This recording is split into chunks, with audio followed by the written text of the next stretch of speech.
안녕하십니까. 계속해서 대구에서 전해드리겠습니다.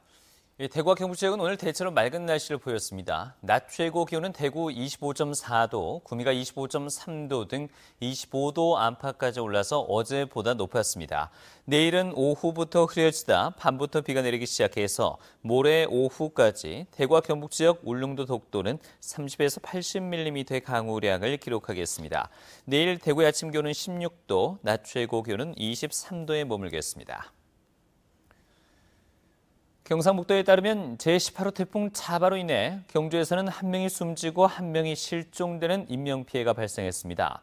포항 경주에서 주택 77동, 농경지 520헥타르, 차량 침수 79대, 그리고 경주 간포의 육상 양식장 1,200여 제곱미터가 침수와 붕괴 피해를 입었습니다.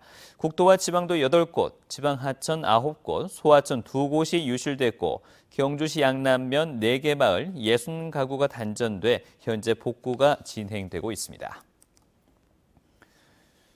태풍 등의 재난 상황이 발생했을 때 임시 휴업 결정을 학교장 재량에 맡긴 경북교육청에 학부모들의 불만이 잇따르고 있습니다. 학부모들은 교육청이 학교 휴업과 관련해 통일된 지침을 내리지 않아서 혼란을 부추기고 있다며 불만을 제기했고, 실제로 어제 일부 초등학교에서는 학생들을 등교시킨 후 태풍이 거세지자 갑자기 학생들을 돌려보낸다며 학부모에게 다시 연락해서 혼선을 빚기도 했습니다. 성과연봉제 시행에 반대하는 공공운수노조의 파업이 열흘째 이어지면서 열차 운행 차질이 계속되고 있습니다. 다음 주부터는 화물연대까지 파업에 합류할 예정이어서 물류 대란까지 우려되고 있습니다만 좀처럼 해결 기미는 보이지 않고 있습니다. 보도의 신병철 기자입니다. 국정감사가 열리는 대구지방고용노동청 앞. 지역 공공운수노조원 1,500여 명이 성과연봉제에 반대하는 대규모 집회를 열었습니다. 이들은 성과연봉제가 일자리 위협은 물론 공공서비스의 질까지 떨어뜨려 결국 국민에게 큰 피해를 줄 것이라고 주장하고 있습니다. 정부는 여전히 이번 파업을 불법으로 규정하고 강경 대응을 고수하고 있습니다. 하지만 법무부와 고용노동부조차도 이번 파업의 목적이 근로조건과 관련돼 있어 불법성 여부는 신중한 접근이 필요하다고 밝힌 내부 문건이 알려져 논란이 일고 있습니다. 완전한 합법입니다. 중통위나 국가인권위원회나 그다음에 국회 인권조사처까지 합법적이라고 얘기를 하고 있음에도 불구하고 양대노총은 야당에게 국회 내에 사회적 논의기구 구성을 요청하면서 성과연봉제 정책이 유보된다면 총파업을 중단하겠다고 밝혔습니다. 공공운수노조의 파업으로 철도는 KTX를 제외한 일반 열차의 운행률이 평소의 60%, 화물열차는 30에서 40% 수준으로 감소하는 등 파행 운행이 계속되고 있습니다. 대체 인력의 피로가 계속 누적되고 있어서 파업 2주째를 맞는 다음 주부터는 상황이 더욱 심각해질 것으로 예상됩니다.